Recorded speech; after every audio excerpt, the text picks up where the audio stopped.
Hi everybody, welcome to the Joyful Balance podcast. You're here with your two co-hosts. I'm Meera and this is Denise. We're a podcast that's all about the intersection between psychology, nutrition and neuroscience. Denise is a cognitive behavioural hypnotherapist. She looks after psychology. I'm a nutritionist with a specialism in mental and cognitive health. And we're here to guide you all on a journey, understanding your mind, your brain and your body and how all of these three things are interlinked. And so today we'd like to welcome you to season 2. Yay! Yeah, this is the first episode. How are you doing, Denise? I'm good. We are in a new setting, guys. Yes, it's important to mention. We have plants. Yeah. So we have a sofa instead of a desk. I've already broken a glass. In good luck. Yeah. And I definitely was not wearing the right clothes to be sitting on a sofa today, but it's all good. We're just going to roll with it. Yeah, it's fine. It's fine. It doesn't really matter. I'm good. How are you doing? How has it been? Because we've had like a little break for what? How long is it? I don't know, like 3-4 weeks, something like that. I can't remember now. I think, something like that. Yeah, I'm all right. I'm a bit. I think I was feeling a little bit overwhelmed thinking about season 2 because I had a slight meltdown yesterday. But you know, we're going to be fine. We're very much, as we've said to you since season 1, we're starting at the very beginning of a podcast journey. So we've had to learn how to run a podcast, how to promote a podcast, how to edit a podcast, all this fun set of skills that we didn't have before. So, I think I had a little bit of trepidation, but I'm excited to get back into it. Definitely. Same here. I didn't have the trepidation part, but I was excited for the second season. Yeah, Denise has come like bouncing. She picked me up from home and she is raring to go, whereas I'm like, oh, okay, how are we going to do this? This is going to be really hard. And so Denise is bringing energy that I'm feeding off of today, I think. And I think the plants help. They're green and they're in the corner. Yeah, For those of you listening in, you just have to believe us. The ones on YouTube, you can see a corner of a leaf, so you'll be happy to see that. Yeah, exactly. Yeah, so here we are, episode 1 of season 2. And this is going to be different, guys. Right? Yeah. Are we going to tell them or are we going to keep it a secret? No, I think we should tell them. Yeah. So this is different in the sense that this whole season 2, is going to be a journey. We took you on a journey of discovery last season where we were talking about various different topics and we were getting, a little bit of foundations in terms of neuroscience, psychology, nutrition. And this season, we are on a journey, the two of us, a journey of bettering ourselves, of eating healthy, of getting into a nice routine and, looking after ourselves, looking after our sleep. And we decided to turn season 2 into a journey. So while we're doing the journey and while we're bettering ourselves, you will see episode by episode what we are talking about. Yep. So I think, one thing that it's very easy for us to sit here and tell you all these amazing things that you can do. It's another thing to actually do them. And, professionals are shockingly sometimes just as fallible to getting into unhealthy or less than healthy habits. And so, Denise and I off air have talked a lot about things that we found helpful in our own personal journeys with health and things that we know that are unhelpful that we habitually still do. So this is an opportunity to hold ourselves accountable, to show you that we are human too. We just happen to spend a lot of time reading and working in this area. So in terms of intrinsically understanding the benefits, we do, but we still suffer with the same motivation challenges that everybody else does. So we thought it'd be a really nice way to hold ourselves accountable to you guys as well as each other and ourselves, and show you that we are in this with you completely. Yes, so buckle up, kitty cats. If you want to join our quest for bettering ourselves, then you can just follow week on week and we will let you know what we are working on every week. So this is week 1 for us. This is our starting point. It's not a Monday, in case you're wondering. We don't do things like because it's Monday or because it's in the morning. It's neither of that. It's a Saturday, if you're really, really keen to know, when we are recording this. And it is definitely an afternoon. So This is our ground zero. Yep. From here on end, we promise to each other and to ourselves to keep the promises to ourselves. Mm-hmm. This is a quote. I can't remember where I heard it, but it really made this massive impact on myself. Mm-hmm. So I said I will share it. And literally the quote is very, very simple. Very simple. And it just says, we don't break promises to ourselves.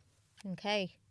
So you know those moments when you say, I'm going on a journey, I'm going to be, I don't know, I need to lose weight, I need to sleep better. When you're going on a journey and you're having these plans and I'm going to do this and I'm going to do that, and you have all of those things in your mind, sometimes, for various reasons, you don't do them. Mm.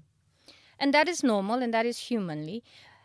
But when that happens to you guys, and when that happens to me now, I remember we don't break promises to ourselves. We just don't break them. Yeah. If you promise to yourself, I'm going to walk 10,000 steps a day, Yeah.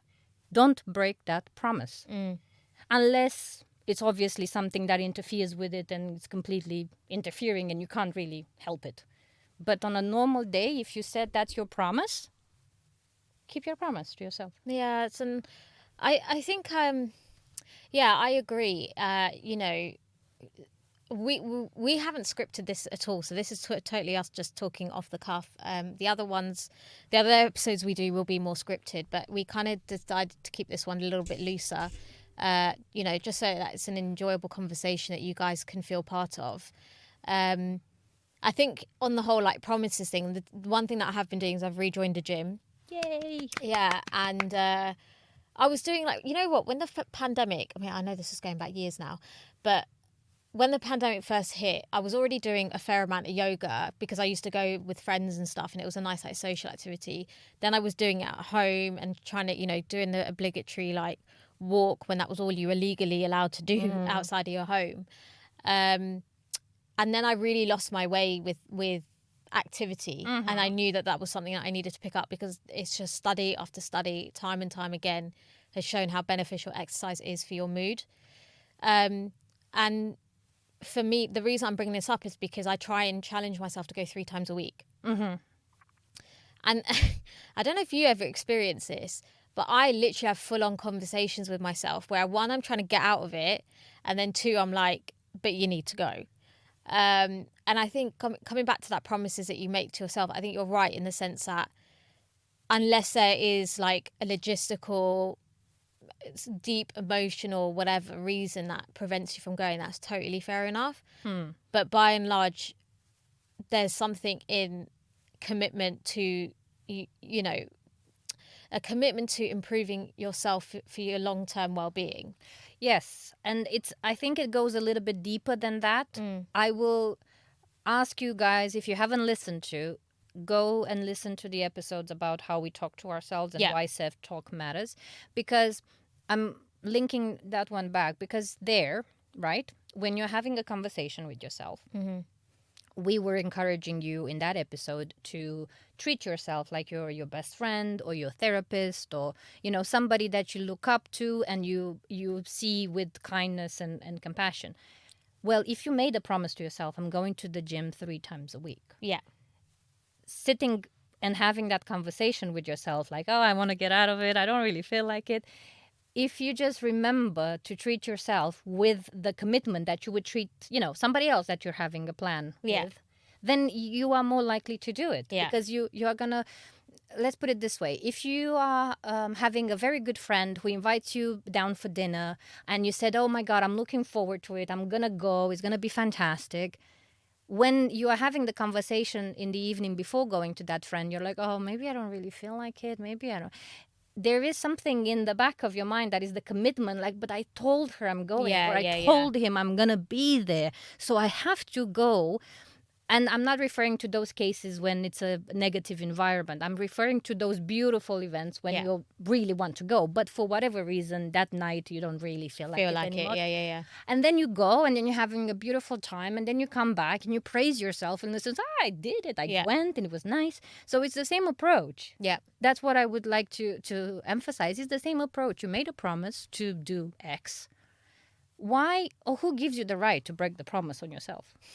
Yeah, and I think like it's a weird, like, I think there's a real way of kind of reframing this whole, I mean, activity is the best example I have because that's my thing that I'm trying to work on a lot at the moment.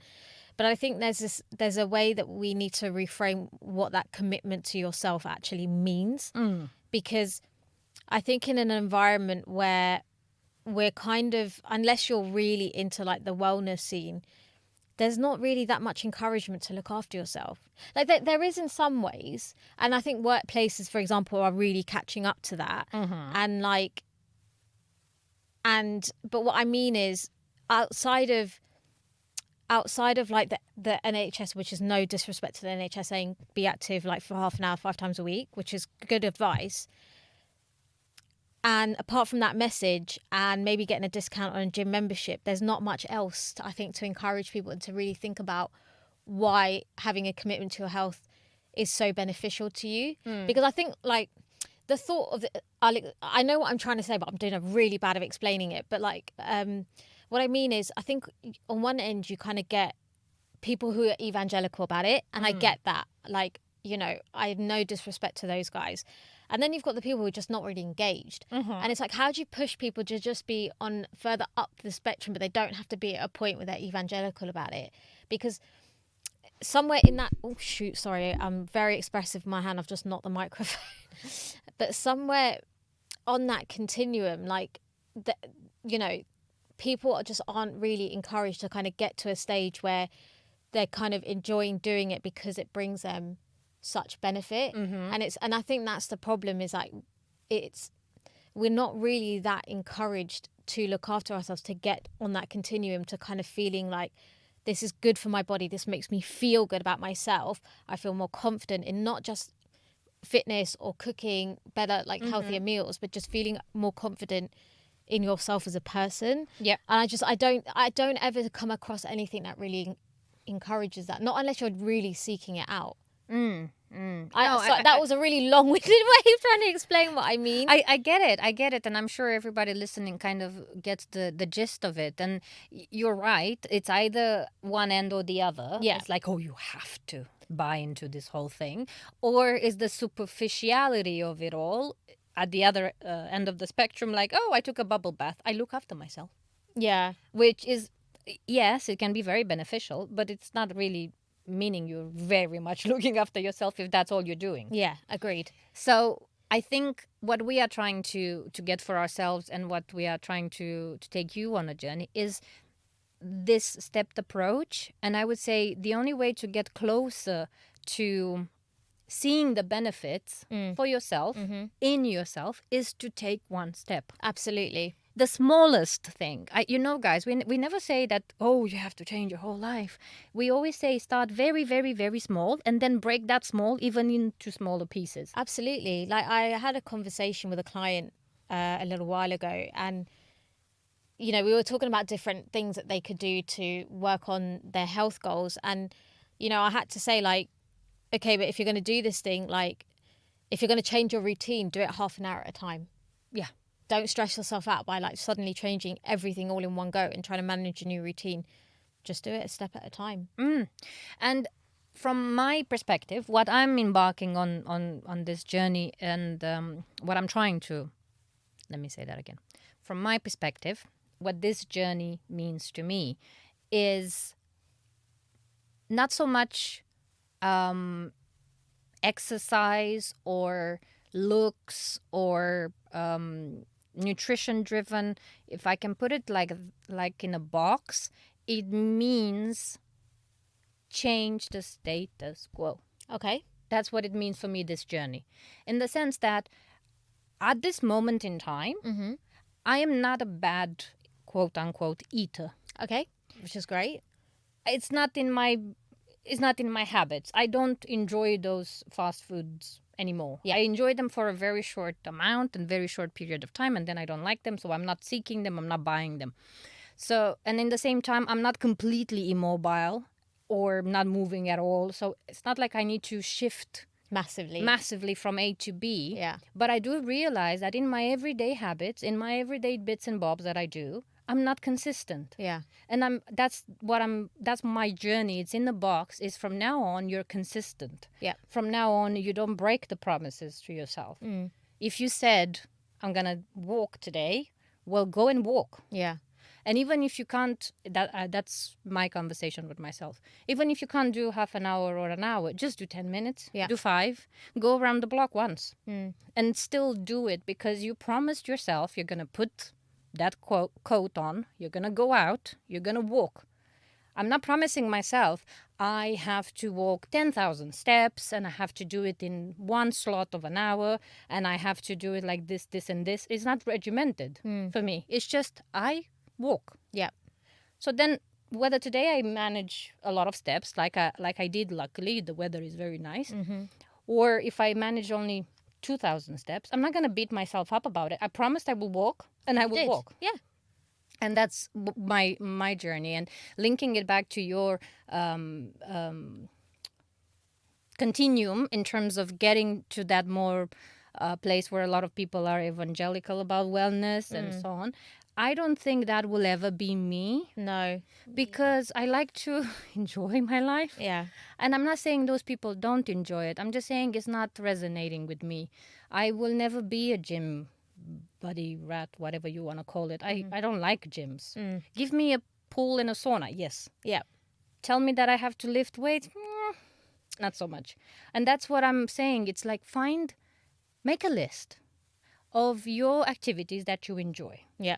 And then seek just those activities. Don't allow necessarily somebody to force you into, oh, you have to run, you have to be a runner, you have to do spin classes, or you have to do X, Y, and Z. Just do, really. It's very, very small, what you like. Yeah. Thank you for sharing that. It's really interesting. I think for me, it's more around routine. I'm going to say it's more around routine because, you know, I'm still 100% work from home, which is good in some ways, but a challenge in a lot of others. And I knew that I wasn't being active enough. And so for me, rejoining the gym was a commitment to say, okay, I need to move more.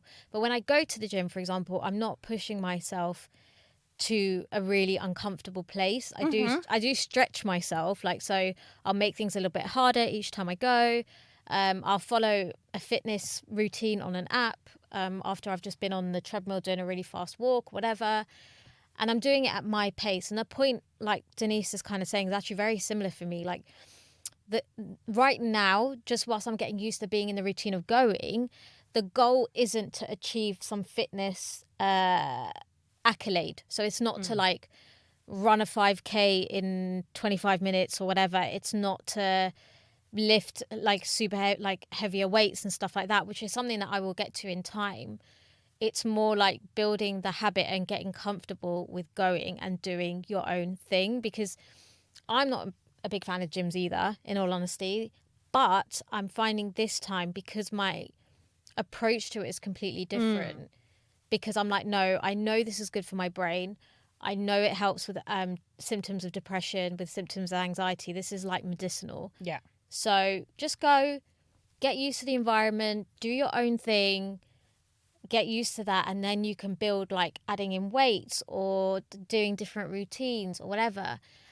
And then so for me, when I talk about routine, it's like an activity routine, a routine around sleep, and a routine around my diet's not bad at all, but just small tweaks that I can, that I know that I could make and that I would advise a client to make. So it's, so for me, it's really, especially because I've gone fully remote again, because I was going to a co-working space, but I gave that up for the time being whilst my company's in a period of transition. So for me, it's around building a routine, because for me, routine is where I find safety. If I know what's happening, when it's happening, if I know that I've got these commitments and I'm going to check off the self-care things that I need and that are important, then I know that I'm going to feel good and settled. So for me, this journey, I want to say is very much routine based. Yeah, I think it's very similar for both of us. We might be referring to it in different ways Yeah. because we are individuals that see things, from our own perspective. But that is the goal of this episode, and that's the goal of this whole season, is to start Yeah. the journey and be present for it in the good days, in the not so good days. And I would say, taking a step back, what can you, the listener, do for yourself? I would say just put it down on paper. Yep. Or on your phone or on a vision board, however you express yourself best, visually, writing, doesn't matter. Just note what would future you look like. Yep.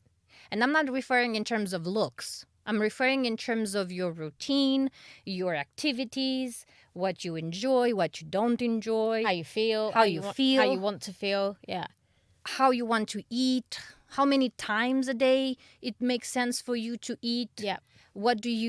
And just sit with it, as in putting it, as I said, noting it in the way that is best suited for yourself, and just sit with it and see and understand, where are you on this continuum? Where are you trying to get to? And it doesn't have to be for vanity reasons. It doesn't have to be for any other reason than you not breaking the promise to yourself. Yeah. Because guess what, guys? If you do nothing, absolutely nothing at all, you're still gonna age in, I don't know, 3 months, 6 months. Time will still pass. Yeah, it's true. So maybe it's nice to pass the time Productively. Agreed. Agreed. In your own time. Yep. There is no timeline. You don't have to do it in 3 weeks. In your own time, just take the smallest step and start building. Absolutely. And I think I think for me, it's very much, been like that. Because why did I start joining the gym? Yes, it was slightly for vanity reasons because, I've changed contraception. So, that obviously affects weight and things like that. And then I'm thinking, oh God, but I wasn't active anyway. But for me, I haven't stepped on a scale because that's not going to help me right now. What's more important is one, that I go and that I try. Like for me right now, that is the goal, because I need to get to a place where I'm confident about spending time in the gym, doing my own thing until I'm ready to kick it up a notch and challenge myself even further. Yeah. The challenge right now is to just get comfortable being there. Yeah. And so, if I take that same example, like I've definitely had conversations, for example, with my therapist about where I want to be. And I've had to work backwards and say, okay, what's the first step? And the first step was using the guest passes that my dad had, because he's part of the same gym too. And just like, refamiliarizing myself with being there. The second step was signing up.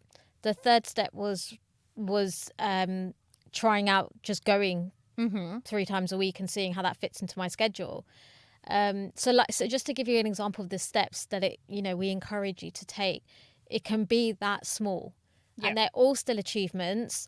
They're all in the right direction, and it takes time. But I agree with Denise that we're all going to age anyway, so why not make it a more pleasant, more productive, healthier experience by just getting on the health journey. And just think about your future you. I mean, he or she, or however you identify yourself, will be very, very happy that you started. Totally. You're not going to be in 3 years' time thinking, oh, bummer, I should have never, ever done exercise. You are never going to say that. Or you're not going to say in 3 years or 5 years, oh, I should have never started eating healthily. I should have eaten, I don't know, fast food for the rest of my life. You're not going to say that. Point. You're going to be very happy you're going to be happy with the result. You're not going to be happy during it necessarily. So not always, no. Exactly. Yeah. So I just want to, set the expectation. You're not going to always wake up in the morning going, woohoo, today I'm going to run 5K. No.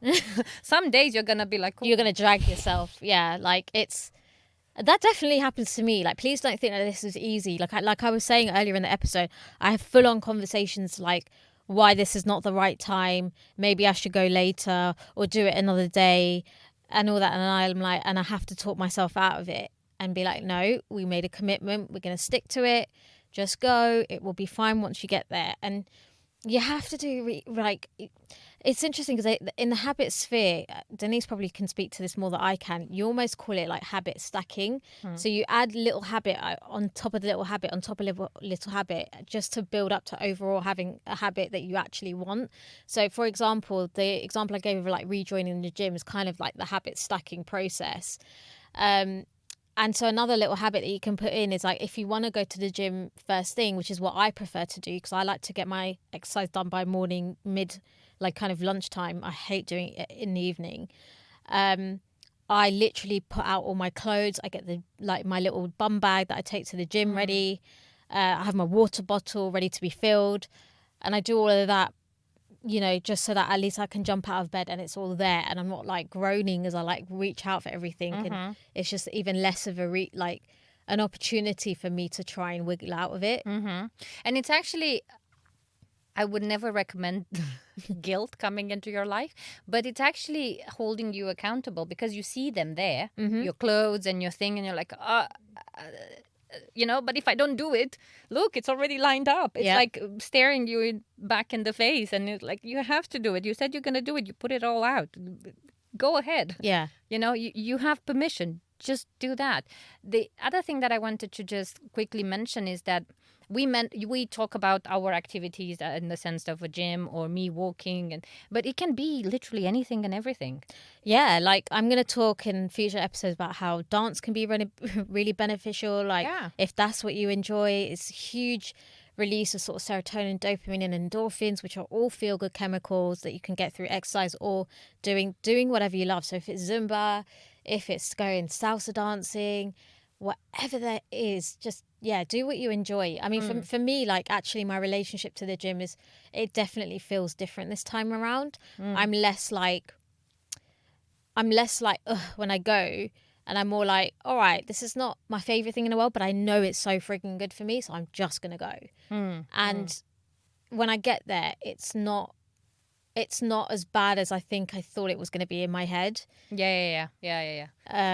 So I agree. Find what you enjoy. It's definitely like it sounds so cheesy, but if you have in mind what you're aiming towards and work backwards, that's the easiest way to get started. And, you can go through it with a partner, a friend, like a professional if you want to, who can help you set realistic goals. And no one says you have to achieve them by tomorrow. Like, that they're there. That the mini steps that you need to do in between that, and then it's a case of a little bit of patience and a lot of perseverance. There is perseverance that needs to come in place, and also it's setting yourself up for success. Yeah. Because if you think about it, you can have all the goodwill in the universe to go to the gym, but if you have spent the last 3 weeks not sleeping, suffering from insomnia, and eating loads of sugar, for example, that's very true. It's not. So when we are saying we're in this journey, we're saying we're in starting it today, and we are going to go through this journey, looking at all different aspects, and that's what we are going to take you with us. We are. One of our bottlenecks, so to say, is exercise, and that's why we hone so much on it, because it's so important to move our bodies. But through the other episodes, we will get to go through more of sleep and habits and hormones and how things can play out for you and what you should be looking out for and what you should be eating more and maybe less of. So it's a 360. Yep. It's not a one size fits all either. It is what we want to do for ourselves. If you want to join us, you're more than welcome. And if you think this is not the right time for me, I would just encourage you to do that future you list and visualization and just sit with it. Because it might not hit you today, it might not hit you tomorrow or in 3 weeks, but one day you'll be like, you know what, I really want to be I don't know. I really want to have a good routine that makes me feel happy. And then you will realize that you are going to start building towards it. And one thing I do want to say, which I think has been an interesting observation for me over the last like few weeks, is it's the moments when you're kind of standing, for example, in the kitchen, and you realize you've genuinely got just 5 minutes. And sometimes I will just think to myself, what can I do for 5 minutes that's going to improve my routine and my habits, right? Mm-hmm. So sometimes it's like, okay, I've got 5 minutes. I'm going to get like overnight oats ready so that I can take that for breakfast rather than buying, which is obviously cost saving as well. Or, you know what? I've got an hour I could kill not just sitting on the sofa. I'm actually just going to make a fresh home cooked meal. And it's, even if you're not, like Denise said, you're not ready to quite do the 360 that we're doing. If you happen to have a minute where you pause, or you know you're going to get bored, or you've got a little bit of time to kill, just have a think about what can I do in those 5 minutes that you have that is in some way beneficial to your health, whether that's cooking, stretching, going for a walk around the block, whatever it is. Because that's still like, it's still putting you on a path to eventually getting to a place where you can build the habits that will get you to where you want with your future you. I resonate a lot with what you've just said. And also I want to add what I've learned in this, because we've planned this a little bit. So we've talked about it since the season 1 finished, and we were talking about it and how we want to do the journeys for ourselves. And what I realized, not necessarily because I was looking for it, it just came to me in the form of a book that I was reading. And that is shifting energy. And I have to say, that really helped me get out of the house or up from the sofa or stop scrolling for dear life, because there is a simple thing where you can just shift your energy. Yeah. And I thought it was a lot of bollocks when I read it. I was like, yeah. I'm okay, fine. But I tried it. So what I mean by shifting energy is just stand up from where you are. I wish I could show you right now, but it's going to be logistically very difficult. But stand up from where you are and just shake your body like nobody's watching. Just go completely bonkers and, lift your arms and kick your legs and make sure you don't hurt yourself. And then see how you feel. Yeah. Because you're shifting the energy around you in your body, and then you'll be like, ooh, I can do maybe something else. Yeah. Yeah, I think, It was really eye-opener. As I said, when I read it, I was like, what's the book called? I'm on the spot. Something with manifest. Oh, okay. Well, we'll put it. I'll tell you what. We'll put it in the description. In the description. It's something regarding manifestation of your life and what you want to achieve in your life and how you should be achieving it. Because for the longest period of time, when I heard somebody saying, "I'm just manifesting my future," oh God, I literally hate that word. Exactly. Sorry, I really do. And I was like, "Oh, that's a lot of, But there's something in it, huh? There is definitely something in it. And just by doing this little thing that was the shifting of the energy thing, I was like, maybe you're not completely bonkers, you person that you read the book, wrote the book. Maybe you have a thing here.